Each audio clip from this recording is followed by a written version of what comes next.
మంత్రాలకు చింతకాయలు రాలుతాయా అంటే ఈ మధ్య కొందరు రాలుతాయని అంటున్నారు. మనం ముసలోళ్ళ గురించి అయితే మాట్లాడుకుంటలేం. మనం ఎవరి గురించి మాట్లాడుకుంటున్నాం అంటే ఒక ఎంబీఏ స్టూడెంట్ గురించి మాట్లాడుతున్నాం.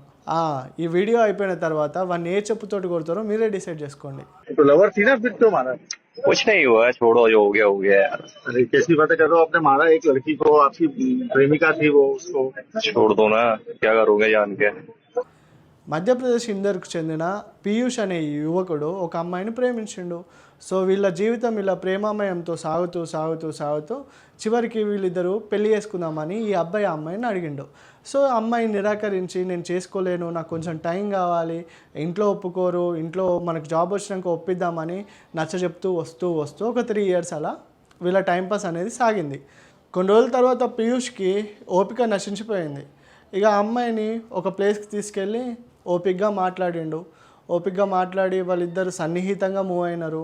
మూవ్ అయిన తర్వాత అప్పటికే ఆ అమ్మాయి నిరాకరించింది. ఇప్పుడు వద్దు, కొన్ని రోజుల తర్వాత మనం ఇంట్లో మాట్లాడుకుందాం, ఇప్పుడే ఎంబీఏ అయిపోయింది కదా, కొన్ని రోజుల తర్వాత మనకు జాబ్ వచ్చిన తర్వాత అప్పుడు ఇంట్లో ఒప్పించి గ్రాండ్గా పెళ్లి చేసుకుందామని ఆ అమ్మాయి చెప్పింది.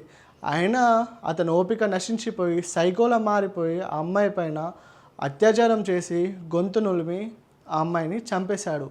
ఆ అమ్మాయి చనిపోయిన తర్వాత పీయూష్కి ఏం జరిగిందో, మరి ఏ విధంగా బిహేవ్ చేశాడో కానీ ఒక సైకోలా మారిపోయి చనిపోయిన అమ్మాయిని ఎలాగైనా తిరిగి బతికించాలి అని అక్కడ నుండి పారిపోయి ఒక హోటల్కి వెళ్ళి ఆ హోటల్లో రూమ్ తీసుకొని ఆ హోటల్లో ఉండి క్షుద్ర పూజలు అనేటివి చేసిండు. ఇలా 3 రోజులు క్షుద్ర పూజలు చేసిన తర్వాత అక్కడున్న హోటల్ సిబ్బందికి దుర్వాసన రావడంతో వాళ్ళు ఏదో జరుగుతుంది, ఏదో తేడాగా ఉందని వెళ్ళి రూమ్ తట్టి చూడగా అతను రూమ్ ఓపెన్ చేయలేడు. ఏదో జరుగుతుందని వాళ్ళు పోలీస్కి కంప్లైంట్ ఇవ్వగా పోలీసులు వచ్చి చూసేలోపు ఈ స్టోరీ అంతా జరిగింది.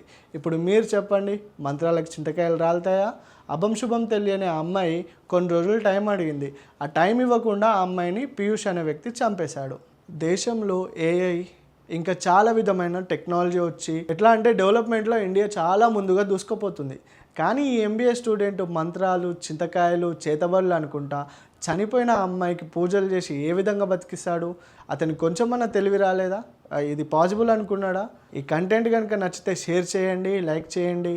అండ్ ఈ వీడియో ఎలా ఉందో, ఈ వీడియో పైన మీ ఒపీనియన్ ఏంటో కామెంట్ చేయండి. क्या हुआ था? क्यों मारा? तो लवर थी ना फिर तो मारा।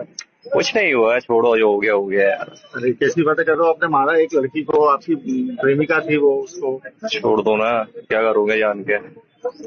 अच्छा वहाँ आपने तंत्र मंत्र किया था मुंबई में, पूछ बुलाया? कुछ नहीं है मैंने। अच्छा कार दर्दनाक तरीके से मारा है तुमने उसको, हुआ अच्छी है वो चली गई, कैसी बातें कर रहे हो कि कुछ नहीं हुआ? उसके माँ बाप ने उसको पाल पोस के बड़ा किया, आपने उसको जान से मार दिया और बोल रहे हो कि कुछ नहीं हुआ। तो पछतावा नहीं है? इस चीज का पछतावा नहीं है किसी की बच्ची को मारना? पछतावा नहीं है इस चीज का? इसकी बच्ची को मारा है इतनी हैवानियत के साथ? बेटा बेटा बेटा बेटा क्यों मारा? कारण तो बता दो, मारा क्यों है? कारण तो बता दे, कारण तो बता दे। अच्छे को सबको कारण बताऊंगा अच्छे से। क्या बताएगा? बताऊंगा, टाइम टाइम आएगा।